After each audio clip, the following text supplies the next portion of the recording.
Hi, எல்லாருக்கும் வணக்கம். இந்த வீடியோ நான் வியூஸுக்காக அப்படியெல்லாம் போடல. எனக்கு ஒரு ஃபினான்ஷியல் ப்ராப்ளம். அதுக்கு எனக்கு சொல்யூஷன் நான் உங்கள்கிட்ட கேட்குறேன், அவ்வளோதான். அதோட சொல்யூஷன் என்னென்னு, எனக்கு என்ன பண்ணலான்னு நீங்கள் ஒரு ஐடியா கொடுத்தீங்கன்னா பெட்டராக இருக்கும். அதுக்காக தான் இந்த வீடியோ. ஆக்சுவலாக எனக்கு ஒரு 27 இயர்ஸ் ஆகுது. நான் அன்மேரிடு தான். ஆனால் எனக்கு ஒரு 6 lakh பக்கத்தில் ஃபினான்ஷியல் ப்ராப்ளம் இருக்குது. எப்படின்னா, என் பேரண்ட்ஸுக்கு ஒர்க் பண்ண முடியாது. பிகாஸ் அவங்க சம் ஹெல்த் இஷ்யூஸ்னால அஃபெக்ட் ஆகிருக்காங்க. நான் தான் ஃபஸ்ட் சைல்டு. எனக்கு கீழே 3 சிஸ்டர்ஸ் இருக்காங்க. இப்போதைக்கு நான் மட்டும்தான் ஜாப் போயிட்டுருக்கேன். மற்றவங்க எல்லாம் காலேஜ் படிக்கிறாங்க, ஸ்கூல் படிக்கிறாங்க.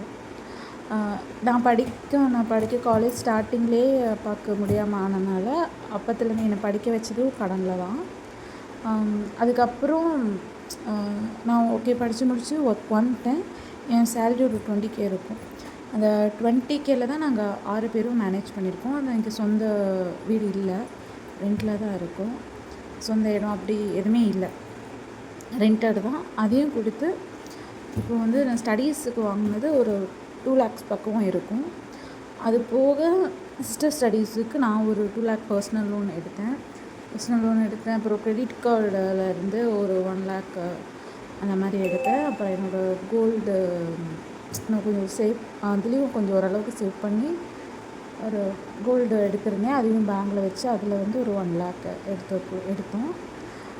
அப்புறம் ஒரு சின்ன மொபைல் ஆப் மூலயமா கொஞ்சம் லோன்ஸ் எடுத்தேன்.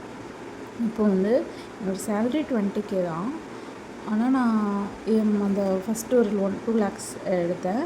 2.8 எடுத்தேன். அதில் இப்போது ஹாஃப் பே பண்ணிட்டேன். இன்னொரு 1.3 இருக்குது. அதுக்கு மாதம் இஎம்ஐ 12,000 கட்டுறேன். ஓகேவா? அப்புறம் கிரெடிட் கார்ட்ஸ் அது லாஸ்ட் மந்த் தான் எடுத்தேன். அது இஎம்ஐயை அது ஆப்ஷன் கன்வெர்ட் ஆகிறது பண்ண முடியல. 3 கிரெடிட் கார்டு வச்சுருக்கேன். 2 கார்டில் 50K லிமிட்டு. நான் 50K எடுத்தேன். அப்புறம் ஒரு கார்டில் 13K இருக்கும். அதையும் நான் எடுத்துட்டேன்.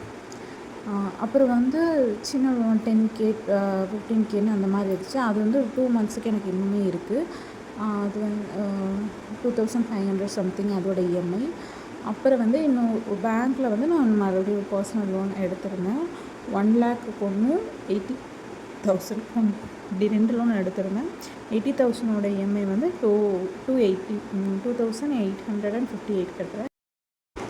ஸோ இப்போ இதுக்கு என்ன ஆல்டர்னேட்டிவ் வே இருக்குது, இதுக்கு என்ன பண்ணலான்னு எனக்கு ஒரு ஐடியா, நான் இதுலேருந்து எப்படி ஓவர் கம் பண்ணி வரேன் அப்படின்னு எனக்கு ஒரு ஐடியா கொடுத்தீங்கன்னா ரொம்ப ஹெல்ப்ஃபுல்லாக இருக்கும். ரிக்வெஸ்ட்டாக கேட்குறேன். யாரால் எனக்கு நீங்கள் இந்த மாதிரி பண்ணிங்கன்னா நீங்கள் இதிலேருந்து ஓவர் கம் பண்ணலாம், ஈஸியாக மேனேஜ், ஏதாவது ஒரு ஐடியா கொடுப்பீங்கன்னு நம்புகிறேன். ப்ளீஸ் சப்போர்ட் பண்ணுங்கள். எனக்கு நீங்கள் அமௌண்ட்டெல்லாம் தர வேணாம், ஜஸ்ட் ஐடியா ஏதாவது ஒரு வே இருக்கும். நிறைய பேர் ஃபேஸ் பண்ணியிருப்பீங்க. நான் இப்போ தான் ஃபர்ஸ்ட், எனக்கு தெரியல இதுலேருந்து எப்படி ஓவர் கம் பண்ணி வெளியே வரேன்னு. கண்டிப்பாக வழி கிடைக்கும்னு நினைக்கிறேன்.